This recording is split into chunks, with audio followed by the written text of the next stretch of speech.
Alors, d'abord, une bonne ambiance. maître, on peut se demander, si on regarde la loi, je dis bien, on regarde la loi, est-ce que l'adultère, c'est toujours une faute ou pas comme ça l'a été dans le passé?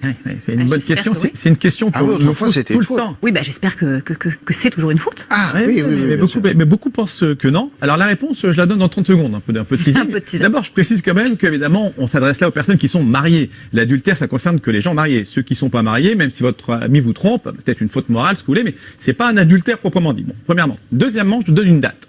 1975. La préhistoire, hein, c'était Valéry Giscard d'Estaing qui était président, donc c'est vraiment très contemporain. Et puis c'est la naissance de William. À 2 ans près, je crois, plutôt. Et Je me demande si, non, c'était, non, j'ai commencé à la télé, moi. ah, Bah ouais.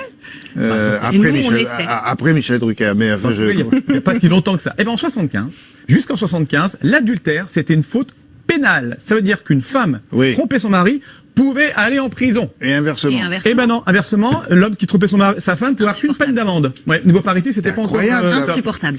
Je vous assure que c'est vrai. Oui. Et au niveau du divorce, eh bien, c'était automatiquement au tort de celui qui avait trompé. Donc ça, c'était la loi. Depuis, ça a changé, mais quand même, retenez qu'aujourd'hui, en France, en 2021, oui, l'adultère, c'est bien une faute. Je précise parce que beaucoup de gens viennent me voir. Oui, j'ai vu sur Internet, on m'a dit que c'est plus une faute. Si, c'est une faute. La différence, c'est que... C'est une faute légale, enfin, je veux dire... Oui, c'est une violation des devoirs du mariage dans le code. Si vous voulez voir votre conjoint vous trompe, on peut faire un divorce pour faute à ses torts, ça existe. Alors, c'est pas automatiquement prononcé au tort du conjoint qui a trompé, c'est ça la différence. C'est plus fin, mais ça reste une faute, bien sûr. Oui, comme quoi, mais c'est pas une faute aux yeux de l'Église ou non, aux yeux de la loi. C'est de la loi, Oui, de la loi. Vous allez à la mairie, quoi. Là, Exactement, aux yeux de la loi. Alors, est-ce qu'on peut prouver un adultère aux yeux du juge, là? Alors, la bonne nouvelle, c'est que c'est très facile de prouver pour un juge qui a adultère, puisqu'on dit que devant le juge aux affaires familiales, c'est le juge qui vous divorce, la preuve est libre et se fait par tout moyen. Ça veut dire... ça, la preuve est libre? Eh ben, on peut Tous les moyens sont bons. Tous les moyens sont bons pratiquement, c'est ça. Alors, des des SMS, photographies, alors des SMS, échanges mails, je vois que tu t'y connais. Effectivement, des captures d'écran, on peut. Des photographies explicites, on peut. La preuve est libre, même les preuves pourries, alors les trucs dont on se demande. Presque tout. Attestation des proches, oui. Capture d'écran, des réseaux sociaux, oui. Alors si votre... Mais vous vous souvenez, autrefois, il fallait écrire une lettre, des témoignages aussi. Alors, ça existe toujours, mais aujourd'hui c'est beaucoup plus moderne. Vous faites une capture d'écran de la page Instagram de votre mari s'il vous trompe et qu'il a la bonne idée de se mettre en bonne compagnie. On peut montrer ça au juge. Oui, s'il a la bonne idée d'être un crétin, il se met en... Il y en a plus que vous croyez qui se mettent en photo avec leur nouvelle conquête alors qu'ils sont mariés sur les réseaux sociaux. Je vous assure, j'ai plein de dossiers avec des pages Facebook. Cette chronique. Oui, des factures d'hôtel. Alors attention, ce qu'on peut pas produire au juge, et là on me pose la question souvent, si vous enregistrez en cachette votre mari, ou vous le filmez en cachette, maintenant j'ai la preuve, je l'ai entendu, il est avec sa compagne, j'ai filmé en cachette, on ne peut pas. Ça s'appelle une preuve par fraude, ça on n'a pas le droit. Bon, mais sinon tout le reste... Mais quand vous récupérez quelque chose qui a été dit, un message sur votre smartphone... Ça oui, parce qu'il vous a laissé un message sur votre répondeur, vous avez le droit, ou un SMS. Mais si on chope... bonsoir mon biquet, dors bien. Mon biquet, c'est mignon. Ma biquette. Ma biquette. Peu long. Et ça c'est une preuve. Passe. Oui, c'est parce que quand ça vous est destiné à vous. Oui. Ouais. Bon, est-ce qu'il existe toujours il y avait ça aussi.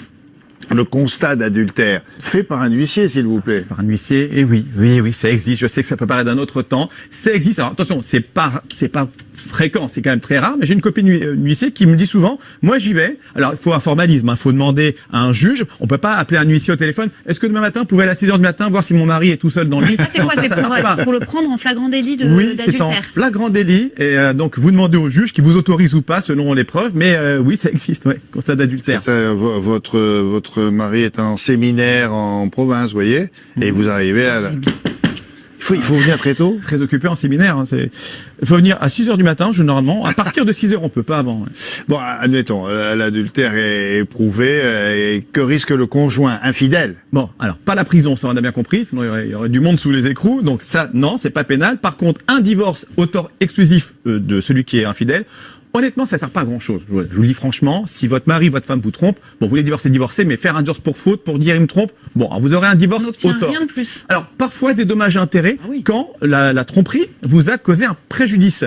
Alors, c'est pas parce qu'on va pas lui demander d'argent pour le punir, c'est parce que vous avez souffert dans votre chair. Par exemple, il y a des gens qui souffrent, qui font des dépressions parce que le conjoint tombe. Il y en a d'autres qui en ont rien à faire. Bon, qui disent, il me trompe, je m'en fiche, j'ai pas de préjudice, donc pas de dommages et intérêts. Il me trompe, il va partir ou oui, il y en a même qui sont contents, ou il y en a qui n'ont pas de libido, de ceux qui disent, moi, ça m'intéresse pas, qu'il fasse ce qu'il veut ailleurs. Alors que c'est la différence, le contraire de la libido, hein, c'est le bidoli. Le bidoli, c'est la libido. Bref, contraire.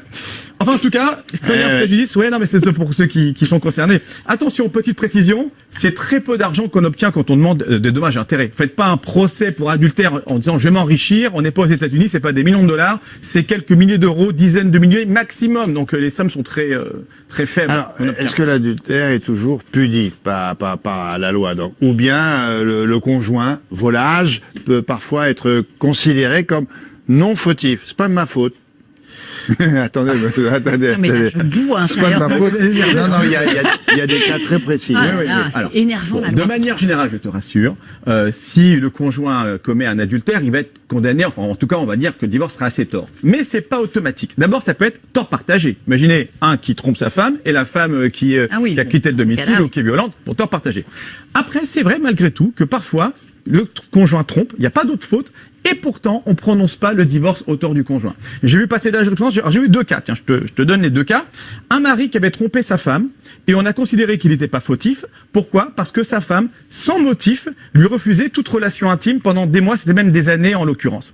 Pas de relation intime, le juge a considéré que finalement, ça va entraîner le fait que l'homme aille voir il ailleurs. était pénalisé, donc il a été voir ailleurs parce que sa femme lui donnait pas son dû. Si vous voulez, sont dus. Voilà, exactement. C'est comme ça, c'est mignon. L'inverse aussi est vrai. Une femme qui avait trompé son mari, j'ai vu passer un arrêt où, en fait, on a dit le mari était tellement tyrannique, c'était un alcoolique, etc., violent, que finalement son comportement avait causé l'adultère, parce que c'est pareil, on comprend. On comprend. En même temps, on peut dire aussi, il suffit de divorcer. Mais parfois, on divorce pas aussi facilement que ça, parce que l'autre ne veut pas et donc ça traîne. Donc ça peut arriver. Alors, ce que je voudrais dire pour finir, et ça c'est très important.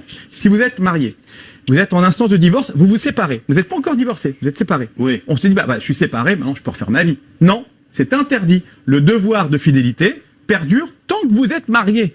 Donc tant vous êtes séparés, vous supportez plus, mais vous devez rester fidèle, parce que sinon on va vous dire adultère, parce que vous n'êtes pas encore divorcé. Alors la peine sera moindre si... faites attention à ça quand même. Attention à ça, donc j'espère que ces conseils vous permettront de ne pas vous tromper, évidemment, à l'avenir. Voilà, ça peut toujours servir pour certains ou pas. Bon.